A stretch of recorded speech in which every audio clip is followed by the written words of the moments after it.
జై Shri Krishna. Hi friends, this is Meena. Welcome back to Meena styles. ఈరోజు అయితే సండే బ్రేక్ఫాస్ట్. సండే రోజు ముందు రోజు సాటర్డే రోజు ఇడ్లీ చేసా. ఇంక ఇడ్లీ రోజు ఇడ్లీ అంటే ఒక పూట తింటే నెక్స్ట్ టైం మా పిల్లలు అస్సలే తినరు.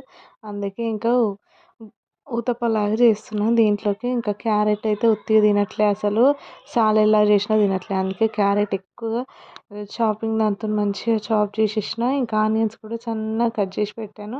దాంట్లోనే ఇడ్లీ బ్యాటర్ మొత్తం కలిపి దాంట్లో కొంచెం జీలకర్ర, కొన్ని ఆవాలు కలిపి సాల్ట్, ఇంకా పచ్చిమిర్చి వేయచ్చు కానీ పచ్చిమిర్చి వేస్తే వాళ్ళు తగిలితే ఇంకా మొత్తం తీసేస్తారు. అందుకే వద్దని పచ్చిమిర్చి వేయకుండా ఇదే బ్యాటర్ని బాగా కలిపేసి దాన్ని ఇంకా మన దోశ ప్యాన్ పైన ఆయిల్ బ్రష్తో, కానీ నాకు బ్రష్తో కన్నా ఆనియన్తో ఆయిల్ పెడితే చాలా ఇష్టం, ఫ్లేవర్ బాగా వస్తాయి. అందుకే ఆనియన్తో కలిపి ఇలా ఆయిల్ అయితే పెడతాను. ఆయిల్ పెట్టి అది స్పూన్తో వేసి ఎక్కువ సన్నగా అంటే రాదు కానీ కొంచెం ఊతప్ప సైజులో మంచిగా చేశాను.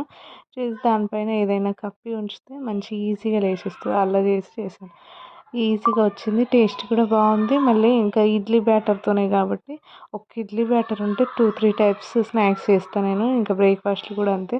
ఊతప్ప చేసుకోవచ్చు, గుంత పొంగడాలు చేసుకోవచ్చు, ఇడ్లీ చేసుకోవచ్చు. ఇంకా గుంత పొంగడాలు అంటే మొన్న తినేసిర్రు. దోశ బ్యాటర్తో కూడా చేస్తాను నేను. దోశ బ్యాటర్తో చేసిన మొన్నే తిన్నారు. ఇది చాలా రోజులు అవుతుందని ఇలా చేసే. ఇదైతే చాలా బాగుంటుంది. ఇంకా దీనికి కాంబినేషన్ అయితే పల్లీ చట్నీయే చేశాను. మా పిల్లలకి ఏదన్నా పల్లీ చట్నీ ఉంటేనే చాలా ఇష్టం. అందుకే ఇంకా పల్లీ చట్నీ చేసిన. పల్లీ చట్నీ చేసి పెట్టేసిన. పిల్లలు మేము అందరం అయితే తినేసినాం. ఈరోజు సండే కాబట్టి 9-9:30కి బ్రేక్ఫాస్ట్ అవుతుంది మాది. Thank you for watching. Bye friends. మీ బ్రేక్ఫాస్ట్ ఏం చేశారో కామెంట్ చేయండి. Thank you.